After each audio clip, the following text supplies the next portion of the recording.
So at the end of his stardom as Superman on television around 1958, George Reeves went down a path of a struggling career that eventually ended in his death in 1959. While his death was officially termed a suicide, his fans and the media in general believe it could have been murder. Welcome to an all-new season of the True Crime Never Sleeps podcast. This season, we dive into the most horrific unsolved murders in history. From the Black Dahlia murder to the unsolved murder of the Lady of the Dunes. Join us every Tuesday on YouTube or your favorite podcast platform. As always, we thank you for listening.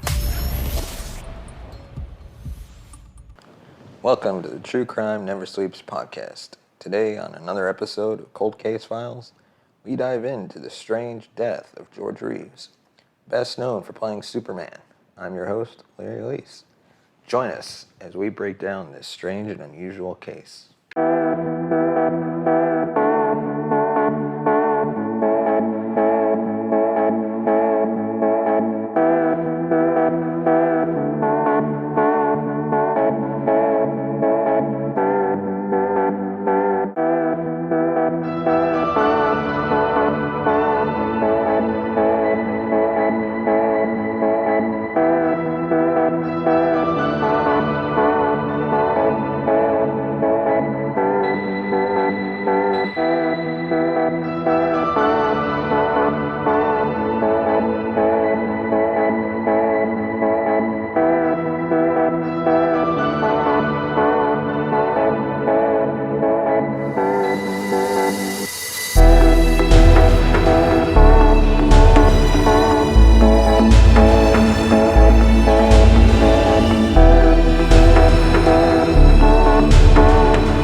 On the night of his death, George Reeves and his fiancée, Lenora Lemon, came home from dinner and drinks and came home quite drunk.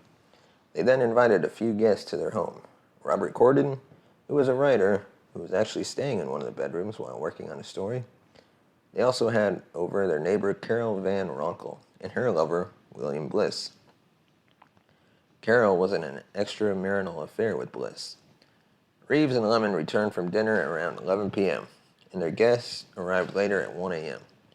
Reeves walked down to tell them they were not welcome for a party at that late of an hour. No kidding. I'd kick my own family out for showing up at my house at 1 a.m. for a party. However, on his fiancée's insistence, he stayed for a few drinks. Before retiring to bed after a short stay, he was grumpy and in a foul mood. A little later, the group downstairs heard the gunshot, and Reeves was found dead. Finally, let me tell you a few facts that lay out Reeves' life before his death. Reeves has managed to land a good role in the famous 1939 movie Gone with the Wind, playing one of the Tarleton brothers. However, World War II intervened, and that had not gone well for Reeves' career. He had been forgotten and had a struggling post-war career. This was when he met Toni Mannix, the wife of Eddie Mannix, who was the general manager of MGM, Hollywood's most glamorous studio. Toni and Reeves had gotten into a love affair, and he knew this and was not too upset at this, as he had his own set of mistresses, a perk from his career and that casting couch culture back then. Toni used Eddie's money and splurged on expensive gifts for Reeves, including a house, an expensive watch, and many other things. The house that Reeves died in was the one Toni had bought him. During his struggle, Reeves had reluctantly landed a role in a low-paying TV series around the iconic comic book superhero Superman. The show had been bought a couple of years later and aired on television to a surprisingly huge reception from kids and families alike. Reeves had become a household name and a superstar of television. The whole gig had made him famous, but not very rich. However, as a result of his success, he was able to land a role in a big production house movie, but it tanked at the box office because the audience still saw him as Superman and couldn't take him seriously in another role. While his Superman fame stayed, his career was on a decline. And this is when he met Lenore Lemon, a small-time TV actress who dated Reeves, apparently for his fame and money, only to find later that there wasn't much of it left. Toni was 8 years older than Reeves, and Lenore was a young woman who made him feel young and revitalized him during his professional downfall. Reeves decided to part ways with Toni and was engaged to be married to Lenore.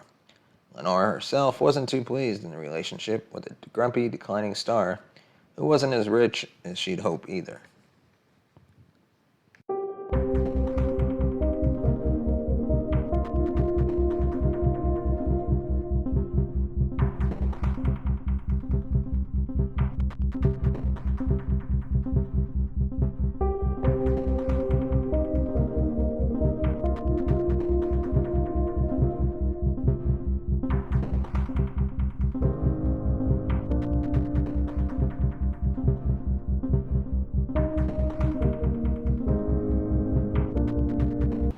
So let's dive into the theories.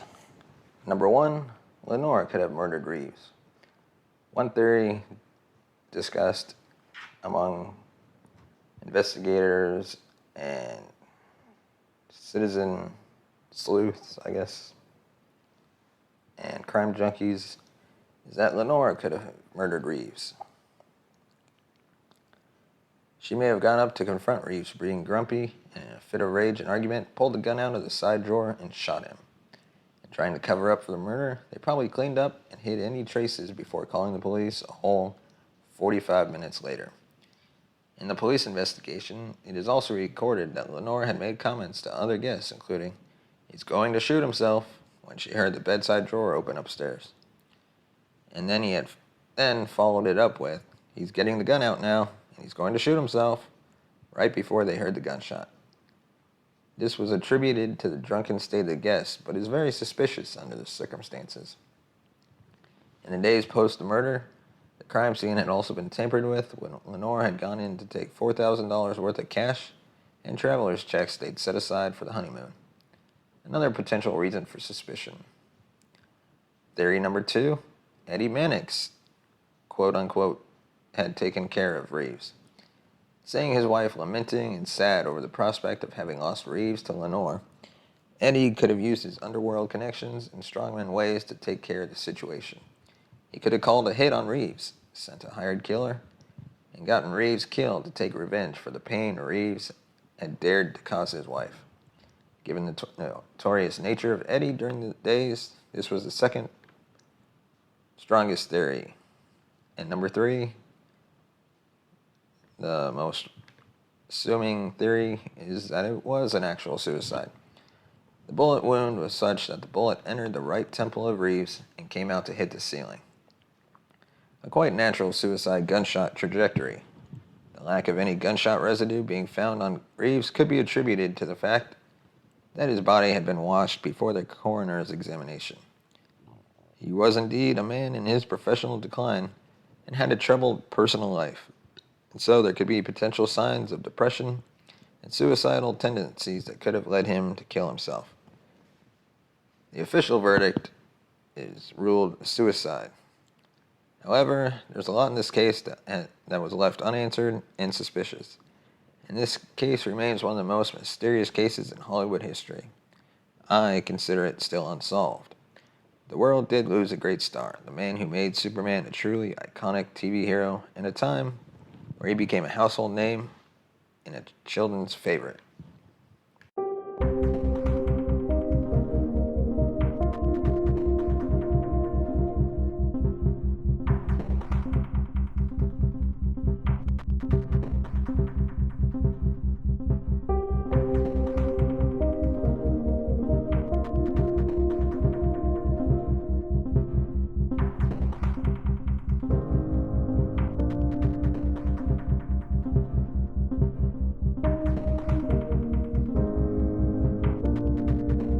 And that is all we have for this episode of the Cold Case Files, brought to you by the True Crime Never Sleeps podcast. Share your thoughts with us on what you think happened to George Reeves. Was he murdered? Was it a suicide? Let us know on Twitter at TrueCrimeNS. That is TrueCrimeNS on Twitter. Or you can find us on Facebook. Just search True Crime Never Sleeps. Thank you, and we'll see you next time. Thank you for listening to the True Crime Never Sleeps podcast. Follow us on Twitter at TrueCrimeNS. Like us on Facebook at True Crime Never Sleeps. Send us a voice message at anchor.fm/TrueCrimeNeverSleeps/message. Tune in next week for an all-new episode.